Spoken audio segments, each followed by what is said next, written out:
What's up everybody, welcome back to the channel. Today we are talking about Ryan Garcia versus Devin Haney. This was a big upset. Not many people had Ryan Garcia coming away with a victory and definitely not scoring 3 knockdowns. Today we're going to look at each of those knockdowns and see exactly what happened.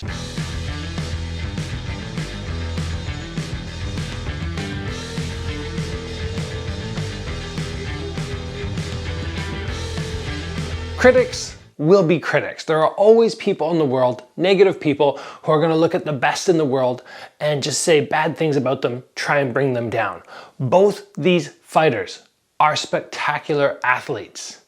I know many people have criticized Devin Haney, saying he's not fighting the right people, he's not fighting the best, he's not fighting these top 2 or 3 people, but nonetheless, he had an undefeated record, crazy high skill level. One of the fastest jabs I've ever seen, so hard to hit normally. All of a sudden Ryan manages to touch him 3 times and drop him. Ryan Garcia, many people go, okay, you know what? This dude's a social media guy now. He's not a real boxer. He hasn't fought the top people. He lost to Gervonta Davis. But I look at both these fighters with great respect and I was very excited to watch this fight. And I'm very excited to make this episode and talk about the knockdowns which Garcia scored. So let's look at the very opening of the fight. We see both fighters, Ryan Garcia in particular, his arms are kind of out like this. He's touching gloves with Haney, and then he comes with that signature left hook. Now the thing is, he eats a jab before because a straight shot is always gonna be faster than a jab. But he takes the shot, he lands that signature left hook, which is just so crazy fast. Like, just out of interest, let's go frame by frame. We're gonna put up the speed of his punch and the speed at which I can throw my left hook right now. I'm not the fastest fighter in the world, but I'm pretty darn fast. So let's see, I'm gonna take 3 or 4 shots here. I woke up pretty recently, so I'm not super loose, but let's see how much faster he is. And especially we have to remember, I'm here and I'm not in a fight. Like, comparing me to him in a fight, being able to land a left hook with that speed is incredible.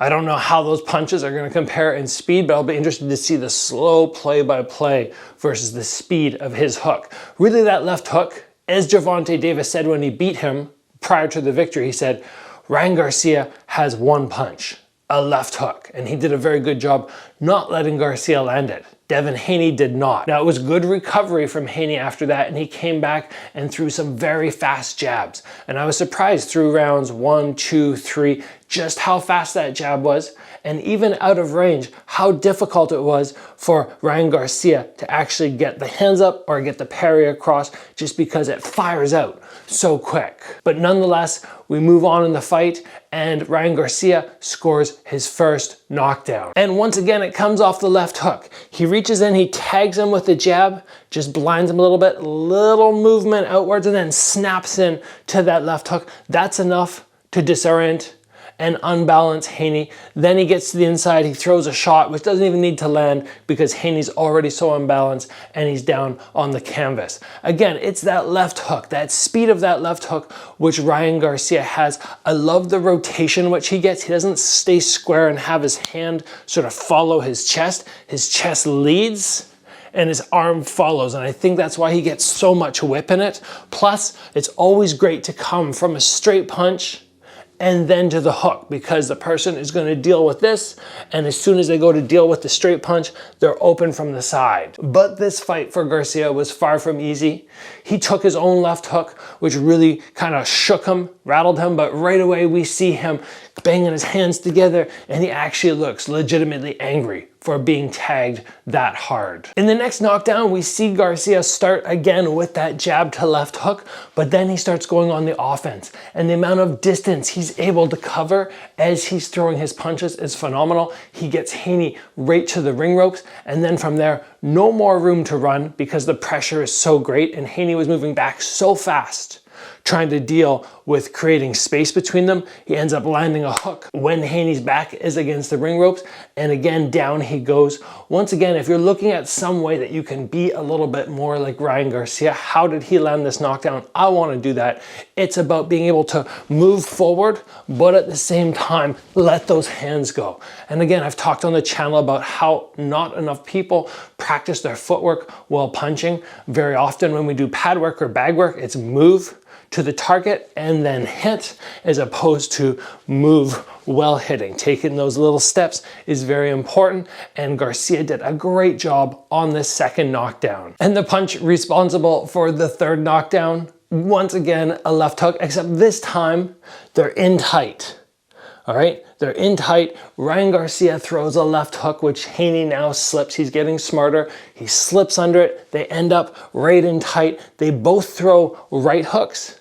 Ryan Garcia's comes a moment later. It has a little bit more accuracy than Haney's. He lands it a little bit, and then we see Haney just out of it for a moment. Like sometimes when you get hit, you just blink. That's why eyesight is so important. And then the hook which follows up, he doesn't see it, and he gets clipped and knocked down once again. That in tight fighting, that kind of dirty boxing is something which you really want to focus on. You don't want to always be, oh, I'm at this ideal range. What happens when we get in here? And a lot of times I train this in what I call phone booth style fighting. You get right in tight to your partner. You imagine you're in a phone booth. There's nowhere to back up. It's all from here. And you just practice letting your shots go. And sometimes you have to hit to land your own shots. That's exactly what we saw here. The final thing I want to say about this fight is it was a little odd to see Ryan Garcia's defense. When he would get up against the ring ropes, he would start facing here and then he would legitimately turn. And obviously he can still see what's coming, so if anything comes at head level, he can get down, but he exposed his entire back. And I think this is a little odd for him to not get a warning, because you're not technically supposed to hit to the spine.